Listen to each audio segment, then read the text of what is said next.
Chapter 18, A Life with Lynn at the Center. Falling into Rhythm. During our first 2 years together, Lynn and I didn't have dates in the traditional sense. There were no grand romantic gestures planned weeks in advance. We didn't say, let's go on a date. After the early weeks, when I sometimes wondered whether Lynn actually wanted to spend time with me, we simply fell into a rhythm. We did everything together, naturally, easily, without needing to define it. I worked full-time while Lynn's schedule left her more flexibility. Each day began with the same simple check-in. What do you want to do today? Sundays usually meant the poetry readings at the Coastline Convention Center, where Dusty greeted us like family. Other days we wandered together hand in hand at Wrightsville Beach, across the street from where she had been living, enjoying the ease of being side by side. The pottery and pride. Lynn also found joy in pottery, her creative outlet and her craft. She made colorful bowls, cups, and hanging planters, each piece full of the same steadiness she carried in life. Seasonal exhibits gave her chances to share her work, and I loved watching her set out her pieces, proud but never boastful. Her creativity mattered to me. It was part of who she was, and I wanted others to see it too.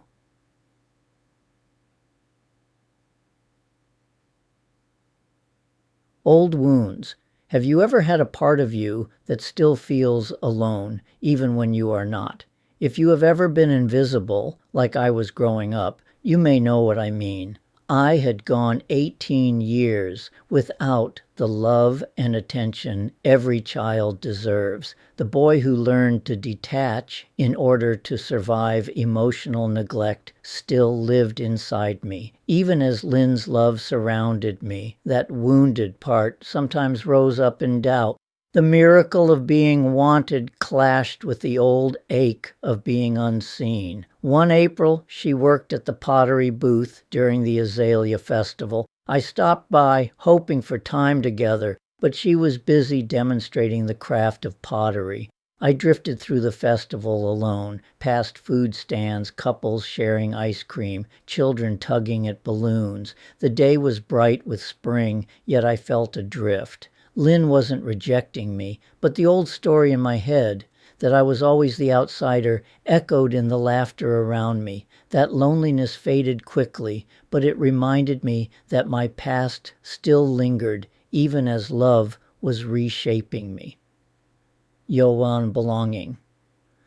Our social circle grew from that community. One of my closest friends became Thomas Childs, an English major like Lynn, who often joined us at readings and open mics. We also went to the bigger events, the Carolina Beach Reading Holiday Festivals, and the smaller gatherings where poets read in dimly lit cafes. Poetry was the backdrop of our lives together, the way some couples have music or sports. Later that year, we took a haunted tour of Wilmington, just the two of us, lanterns flickering against brick streets, her hand warm in mine. I didn't believe in ghosts, but that night felt enchanted, like the city itself was whispering. In that moment, I belonged. We had our favorite spots. Casual nights meant burgers and seasoned fries at PT's. For something special, Valentine's or birthdays, it was sushi. Each December, we went to a Christmas party through her pottery class. At first, I worried about how she would introduce me. By the second year, there was no doubt I was her boyfriend. I stood beside her, proud, her hand resting over mine, as if to say, "You're not alone." Way, ye different kind of love. We were affectionate in public, too, something I'd never imagined being comfortable with. Lynn brought that out in me. She'd take my hand, sit on my lap, rest her head on my shoulder. Her touches were playful and intuitive, never showy or awkward. She knew what felt good to me, and I felt safe returning the gesture. Being a couple wasn't just a milestone or a box to check. It wasn't something we drifted into because it was expected. It felt sacred, miraculous, surprising. I sometimes thought of Carly Simon's song, "That's the Way I've Always Heard It Should Be." It's a beautiful melody, but the lyrics always felt bleak to me. My friends from college, they're all married now. They have their houses and their lawns. They have their silent noons, tearful nights, angry dawns. Their children hate them for the things they're not. They hate themselves for what they are, and yet they drink. They laugh, close the wound, hide the scar. That wasn't us. We didn't fit a formula or follow a script. What we had wasn't routine, and it didn't resemble the marriages I'd grown up watching. We weren't performing a role. We came together because we fit, because what we shared was spiritual in nature, necessary, alive. A touch, a look, a shared glance across a crowded room. These weren't just gestures. They were declarations. Our kisses weren't hurried or hidden. They were slow, intentional, often preceded by a smile. Public, but gentle, expressive, poetic. We were two poets writing our love in the way we touched, the way we walked, the way we looked at each other. Even now, it still takes my breath away. Seeing Lynn's dreams. Lynn dreamed beyond pottery. She talked about pursuing a Master of Fine Arts in poetry, like our friend Jean Jones, or having her own kiln one day. She didn't measure ambition by money or status. She measured it by passion and integrity. Watching her live that way gave me courage to protect her choices and to defend my own. When she read poetry, she wasn't performing. She was sharing. She spoke her words into the room as if placing something fragile on an altar. Her art mattered, and I wanted to witness it, not overshadow it. Just the realities of cystic fibrosis, yet dreams met limits neither of us could ignore.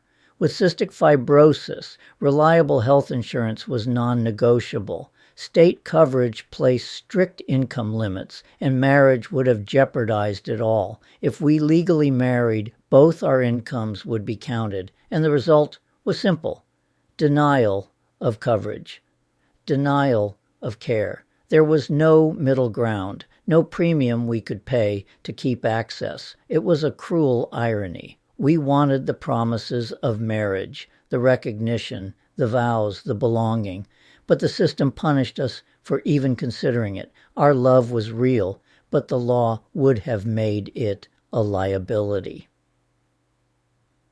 Her confidence.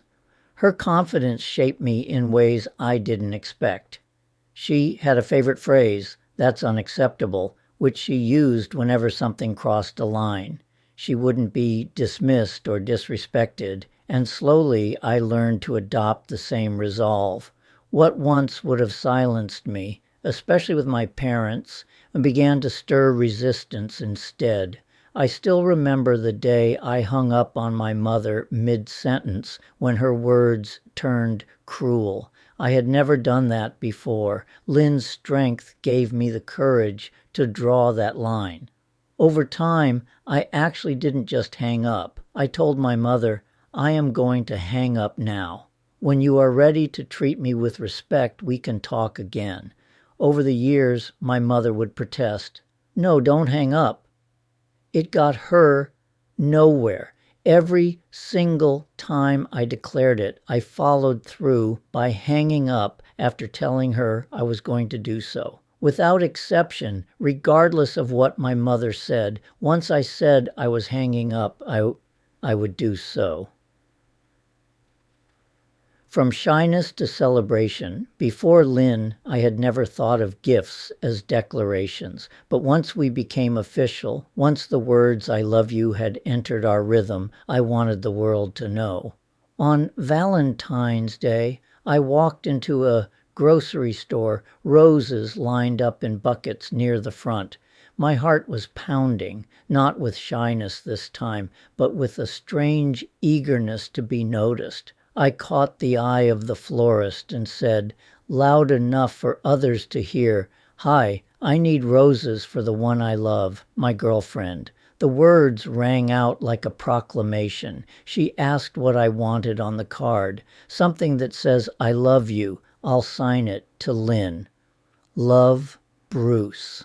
I wanted the world to witness it, to see me carrying those roses through the store. For once, attention wasn't terrifying. It was a kind of glory. Later, I stepped into a jewelry shop, uncertain of what to buy, but certain of one thing. I wanted to tell the story again. I leaned across the counter. "I need a gift for someone I love." My girlfriend, the clerk, smiled knowingly, then asked, "Does she like gold or silver?" "Silver," I answered without pause.